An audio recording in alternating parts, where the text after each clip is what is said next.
Não foi uma infância fácil. Nascido em Madureira, no Rio de Janeiro, e filho de mãe solteira, como ele mesmo define, Jefferson Tenório se viu obrigado, ainda menino, a encarar uma série de mudanças. A falta de condições financeiras sólidas impedia a família de se fixar por muito tempo em algum lugar. Moravam ora aqui, outra ali, às vezes de favor ou de forma improvisada. Passaram por Niterói, Copacabana, Meier, Lapa, sem fincar raízes num lugar. O menino Jefferson não conseguia estabelecer amizades, brincava muito sozinho e nem por isso, no entanto, deixava de ter imaginação. Em suas histórias, tampinhas de garrafa e bolinhas de gude se transformavam em personagens. Passava horas imerso no mundo que ele mesmo criava. Talvez já estivesse ali os indícios de que se tornaria um grande contador de histórias. Por não termos lugar para ficar, por sermos muito pobres, a nossa realidade era muito dura. Eu imaginava para criar outra realidade, porque a minha era muito dura e eu precisava sonhar outra realidade, disse. Eu era muito imaginativo, mas sem acesso aos livros, à leitura. Os livros apareciam de vez em quando e tinham outra utilidade: calçar o pé da mesa, escorar a porta, mas não tinham essa função de formar leitores em casa. Contou. Aos 13 anos, Jefferson, a mãe e a irmã se mudaram para Porto Alegre. Mas a procura de um espaço fez com que as andanças continuassem a se suceder. Em 1 ano e meio, mudaram-se 8 vezes. A instabilidade, é claro, afetou a vida escolar de Jefferson, que reprovou a 6ª e a 8ª série. Na ocasião, ele ainda não havia estabelecido uma relação próxima com os livros, mas já queria contar histórias. Aos 18 anos, pouco antes de concluir o ensino médio, decidiu escrever uma novela, que sonhava ver adaptada pela Rede Globo. Chamava-se Perdão do Destino e contava a história de uma família italiana que tinha migrado para Brasília nos anos de 1960. Claro que tinha tudo para dar errado. A história era bem ruinzinha. Mas ali eu escrevi 200 páginas em um caderno e fui experimentando. Era muito complicado porque eu praticamente não tinha leitura, mas tinha vontade de escrever. Contou Jefferson, olhando em retrospecto. Tinha caído a mim o livro do Hemingway, O Paris é uma Festa. Eu copiei uns trechos à mão, tentando entender como ele construiu aquele mundo.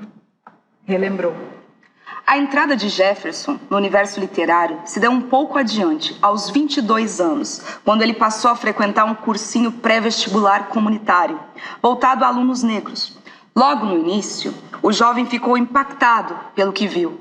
80% do corpo docente era formado por negros. A constatação mexeu com uma percepção do aluno, catalisando reflexões relacionadas à cor de sua pele. Jefferson ainda nem sabia, mas a negritude seria parte quase que indissociável de sua literatura. Até então, eu tinha tido muito mais professores brancos. Eu nunca tinha visto tantos professores negros num lugar só. Disse.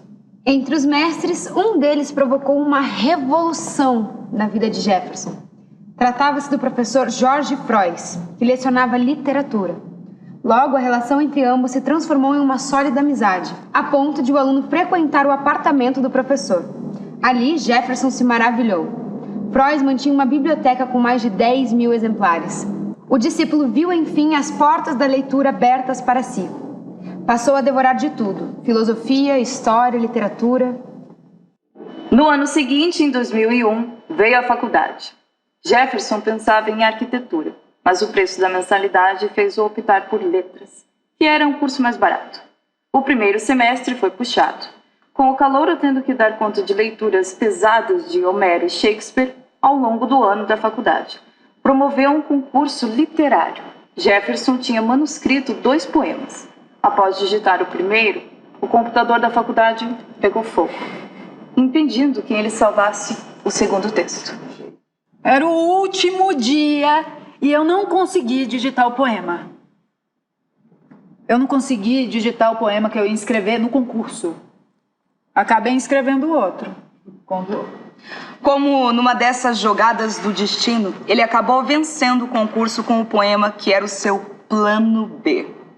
O prêmio foi importantíssimo para a autoestima do universitário, que pela primeira vez passou a botar fé na própria escrita e acreditar que o que ele produzia era de qualidade.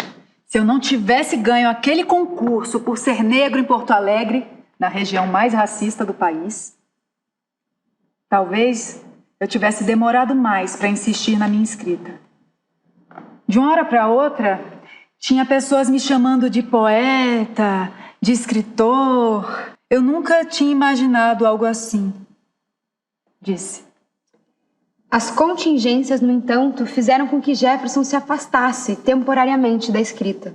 Para pagar a faculdade, teve que se empregar como office boy em um escritório de advogados. Mais adiante, precisou trancar a faculdade. Eu deixei de pagar a faculdade para comprar livros. Virou algo compulsivo. Eu cheguei a acreditar que poderia conhecer tudo. Lembrou? Quando voltou a escrever, no entanto, Jefferson foi com tudo. Redigiu o conto Cavalos Não Choram, com o qual venceu o concurso Paulo Leminski, promovida pela Universidade Federal do Paraná, a UFPR. O texto deu origem ao seu primeiro livro, Beijo na Parede. A história tem como protagonista um menino de 10 anos que perde os pais precocemente. A mãe, vítima de câncer, o pai, suicida.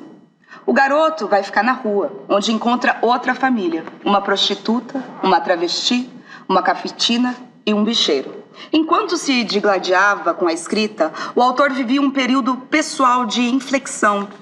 Estava em um casamento conturbado, prestes a terminar e com um filho de poucos meses. Além disso, ele sofria com uma úlcera estomacal de meio centímetro de diâmetro, que o fez chegar a pesar 40 e poucos quilos. Nessa época, já formado, Jefferson também dava aulas, principalmente a alunos de 5ª a 8ª série. O processo todo foi uma loucura. Parece que eu precisava terminar o beijo na parede para que minha vida andasse. Foi um processo de cura por tudo que eu estava passando.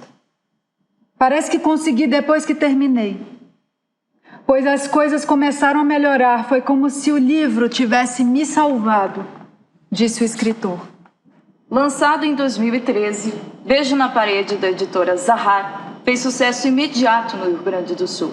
Posteriormente, foi comprado pelo Ministério da Educação e distribuído às escolas de todo o país. Jefferson já emendou em seu segundo livro, mas com o desafio de manter a qualidade de sua obra de estreia, foi buscar inspiração na própria família. Baseou-se na mãe para criar a personagem principal, Stella, uma menina negra de 13 anos de idade que enfrenta conflitos relacionados a Deus e à religião. Em razão disso, Stella sem Deus tem muito de autobiográfico. Tem algumas coisas que nós passamos, minha mãe, minha irmã e eu, mas também tem a nossa relação com a religião. Stella renega esse Deus punitivo e vai encontrar outros deuses, que são as mulheres da família dela. A mãe, as avós, as tias. Ela busca uma ancestralidade. Se há algo divino, o divino está nessas mulheres, disse. Foi após sofrer mais uma abordagem policial truculenta em razão de ser negro que Jefferson teve a ideia para o seu próximo livro. E se eu tivesse reagido? E se eu tivesse morrido ali? A história é narrada por Pedro, um estudante de arquitetura que perdeu o pai, morto por policiais, ao recusar ser abordado. Ao longo do livro, o filho vai reconstituindo a história do pai, da mãe e a própria vida. Há muitos paralelos autobiográficos, como se Jefferson colocasse muito de si em cada passagem. Lançado em 2020, O Avesso da Pele, Companhia das Letras, teve repercussão instantânea. A obra será adaptada para o cinema e para o teatro. Parece ser a consagração definitiva do autor. Eu fiquei muito feliz com tudo que está acontecendo. Resumiu Jefferson um tanto tímido. As 3 obras de Jefferson têm pontos em comum. Todas são protagonizadas por personagens negros, carregados de elementos autobiográficos. Não à toa, o escritor parte muito de si. Apesar de sua obra estar permeada por questões raciais, Jefferson acredita que esse seja um fator secundário. Eu me preocupo em contar uma história que passe pela condição humana das pessoas. Se eu resolvo escrever só sobre racismo, talvez minha literatura fique datada e não alcance a universalidade, disse. Por outro lado, o autor não nega a importância de se contar a história de negros, o que ele faz de forma muito consciente. Por muito tempo, a gente só viu histórias de homens brancos, de classe média, do eixo Rio-São Paulo. As histórias dos negros foram silenciadas.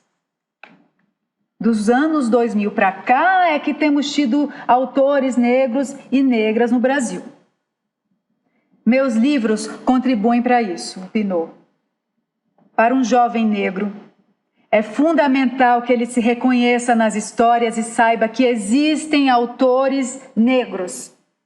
É importantíssimo termos autores e protagonistas negros. Mas o mais importante também é que se tenha acesso à literatura. Eu não sou defensor de uma literatura afrocentrada, mas defendo que a pessoa tenha acesso a tudo, acrescentou.